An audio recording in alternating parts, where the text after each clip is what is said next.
Chapter 13, The Rich Young Master and the Poor Young Lady 13.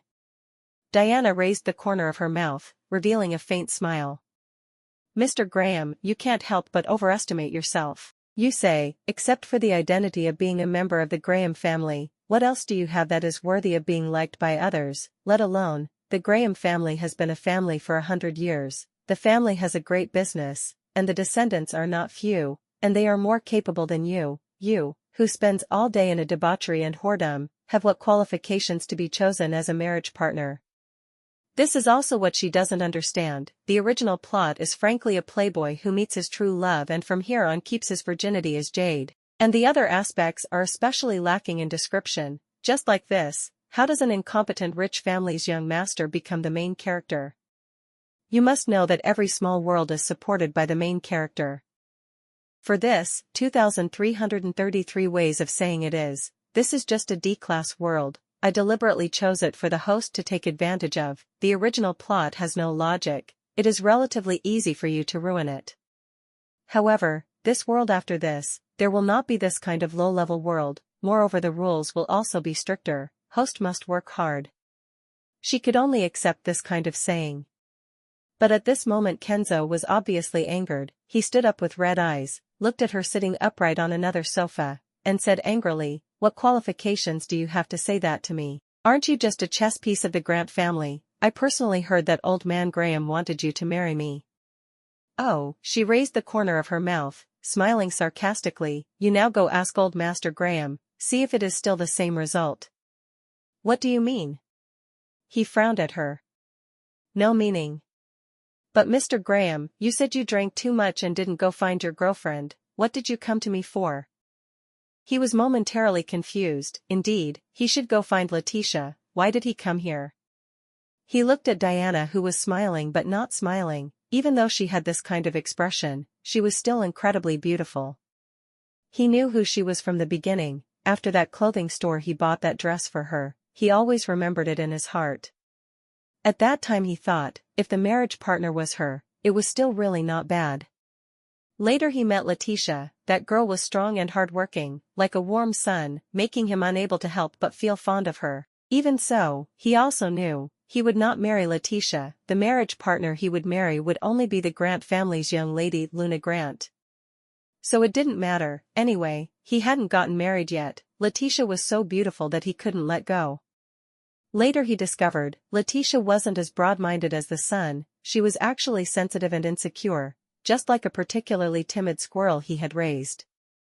He pitied her, but also couldn't help but feel a little lost. When he likes someone, he is patient and caring. But when he discovers that the other party is increasingly possessive and will increasingly cause trouble for no reason, he will quickly become disgusted. And Letitia, in just 1 month, has argued with him many times. We broke up. We broke up, Kenzo muttered, then he looked at Diana, seriously saying, Letitia and I have broken up. I don't like her anymore. Although he said so, he didn't know why. He felt empty in his heart, as if things originally shouldn't be like this. Is that so? Diana's eyes felt a little regretful. Her slender fingers pointed towards the door behind him. It's Miss Fox. It seems like she doesn't think so. What?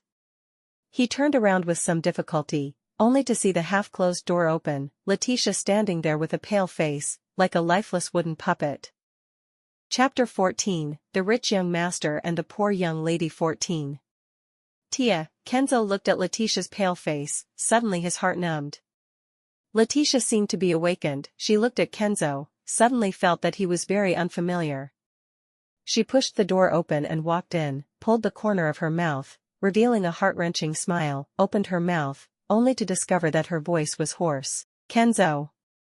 I received a phone call saying that you were drunk. Then I told the leader to ask for leave. The leader was fierce. She said if I asked for leave, I wouldn't go to work in the future. But, I thought, you were drunk and asked for someone to take care of you. I still asked for leave. But as soon as I arrived at the bar, I saw you leave. I was worried so I followed behind. She spoke a bit incoherently. She opened her big almond eyes, as if she wanted to force back the tears that were about to fall from her eyes. Tia, I'm really sorry. Kenzo took 2 steps forward. wanting to hug her into his arms, but she avoided him. Letitia finally couldn't hold back, tears falling down in large balls. I know I'm not worthy of you.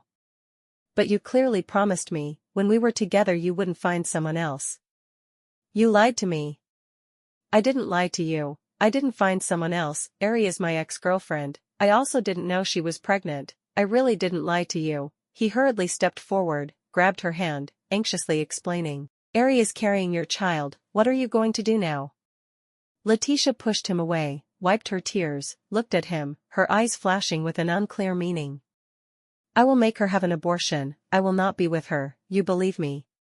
She heard him say, couldn't help but laugh. She felt a little sad. Probably, when he had a new girlfriend, he would also treat her like that. Kenzo, today I was silly. We have broken up. The money you lent me, I will pay you back. Tia, he looked at her a little in disbelief. Although they broke up, although he felt that he didn't like her like that, but for some reason, he still felt very uncomfortable in his heart.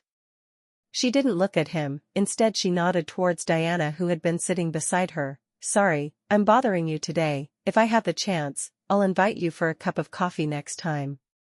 Oh, no, maybe you're not used to this kind of cheap coffee.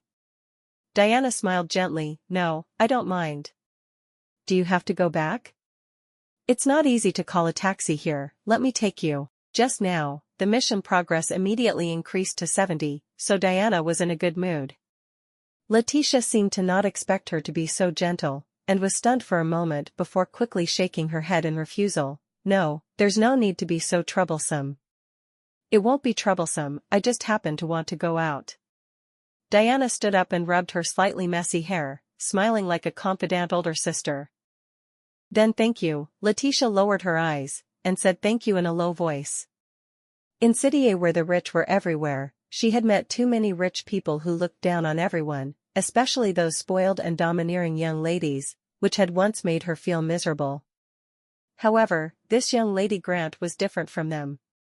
Gentle and beautiful, no wonder even Kenzo couldn't help but be moved. Seeing Diana leading Letitia out, Kenzo was still a bit caught off guard. Since when did Luna and Letitia have such a good relationship? Mr. Graham, could you please come out of my house and help me close the door, thank you. Diana's voice came from outside, and Kenzo was just awakened from his dream.